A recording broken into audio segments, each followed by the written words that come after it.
নির্বাচনের আগের দিন নানান ধরনের সাইবার অ্যাটাকের এদের প্রিপারেশন আছে। আমি যে সংখ্যাগুলো করেছিলাম তারই প্রমাণ মিলল আজ সকাল 9টা 9:30টার দিকে। আমি ঘুম থেকে উঠে আমি যখন প্রিপারেশন নিচ্ছিলাম আমি বাসা থেকে বের হব, ঠিক ওই মুহূর্তে আমি দেখতে পেলাম আমার আইডি নাই হয়ে গেছে, ডিসেবল হয়ে গেছে। আমি বিভিন্ন প্রমাণাদির মধ্য দিয়ে ইনস্ট্যান্ট আপিল করে আমি প্রাথমিকভাবে আমি আমার আইডি নিয়ে আসছিলাম। প্রথমবার যখন আমি দেখলাম ব্ল্যাঙ্ক দেখাচ্ছিল, এর পরবর্তীতে আমি আইডি উদ্ধারের পরে আমি আমার ফেসবুক প্রোফাইলে একটা পোস্ট করেছিলাম যে ঢাকা বিশ্ববিদ্যালয় এবং বাংলাদেশকে সচেতন থাকবার জন্য। ঠিক এই পোস্টের 56 থেকে 57 মিনিট পর আবারও একইভাবে আমার আইডিকে ডিসেবল করে দেওয়া হয়। আপিল করে রেখেছি প্রমাণাদি দিয়ে। আমি জানি না আমি আইডি আর নির্বাচনের আগে ফিরে পাবো কিনা। প্রিয় সাংবাদিক বন্ধুগণ, আমাদের আইডি দিয়ে আমরা আমাদের প্রচার কার্যক্রম চালিয়েছিলাম, প্রচুর পরিমাণে সেটা রিচও হচ্ছিল। আমরা আমাদের এই ক্ষুদ্র জীবনে ছোট থেকে আজ পর্যন্ত যে লেভেলে এসেছি সে পর্যন্ত কোনোদিন কাউকে পেছন দিয়ে আঘাত করার চেষ্টা করিনি। আমরা যোগ্যতার বিপরীতে যোগ্যতা দিয়ে লড়াই করার চেষ্টা করেছি।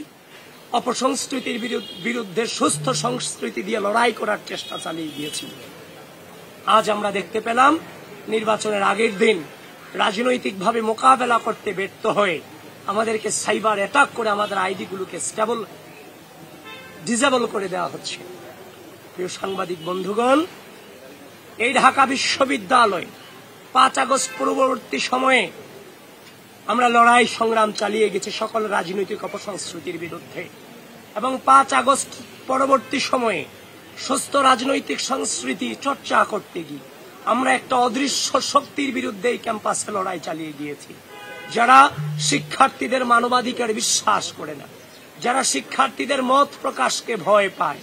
প্রিয় ঢাকা বিশ্ববিদ্যালয়ের শিক্ষার্থীবৃন্দ, আমাদের পথ চলা শুধুমাত্র কয়েক মাসের জন্য নয়। 2016 সাল থেকে আজ অবধি পর্যন্ত আমাদের একটা দীর্ঘ পর্যায়ের মধ্য দিয়ে পরিস্থিতি মোকাবেলা করার মধ্য দিয়ে আজকের এই জায়গাটুকুতে দাঁড়িয়েছি।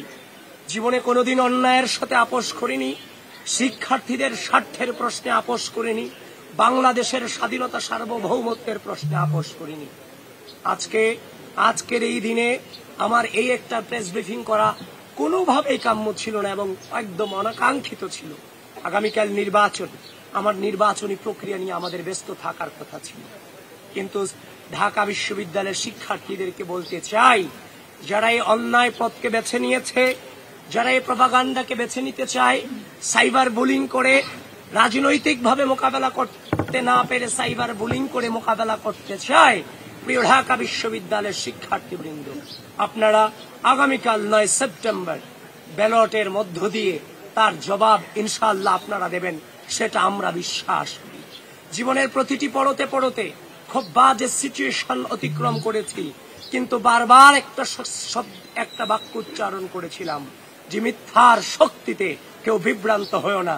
আজ ওই মধুর ক্যান্টিন থেকে বলতে চাই, মিথ্যার শক্তিতে কেউ বিভ্রান্ত হবেন না, সত্যের জয় সুনিশ্চিত। এবং আবারও বলছি, প্রিয় ঢাকা বিশ্ববিদ্যালয়ের শিক্ষার্থীবৃন্দ, ঝড় থাকুক, বৃষ্টি থাকুক, যত প্রতিকূল আবহাওয়া কিংবা পরিস্থিতি থাকুক, আগামীকাল সকল অপপ্রচারকারীদের জবাব আপনাদের ব্যালটের মধ্য দিয়ে দিতে হবে। এবং হয়তোবা আমাদের আইডি দিয়ে আর কোনো প্রচারণা কিংবা আহ্বান আমরা জানাতে পারবো না।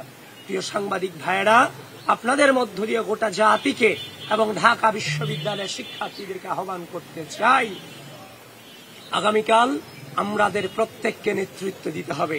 নেতৃত্ব মানে দায়িত্ব পালন। এই রাষ্ট্রের ক্রুশাল মোমেন্টে প্রার্থী হিসেবে আমরা দায়িত্ব পালন করব।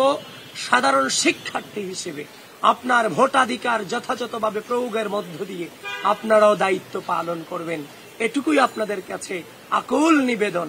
প্রত্যেকটা মুহূর্তে বাজে পরিস্থিতি অতিক্রম করেছি। স্বাধীন এই সার্বভৌম 5 আগস্ট পরবর্তী বাংলাদেশে আবারও সেই একই নোংরামির শিকার হতে হবে, সেটা সত্যিকার অর্থেই চরম বেদনাদায়ক, চরম বেদনাদায়ক। প্রিয় বন্ধুগণ, আবারও বলছি, যারা মানবাধিকারে বিশ্বাস করে না, মত প্রকাশে বিশ্বাস করে না, ঢাকা বিশ্ববিদ্যালয়ের শিক্ষার্থীরা আগামীকাল তাদেরকে ব্যালটের মধ্য দিয়ে জবাব দিবে ইনশাআল্লাহ।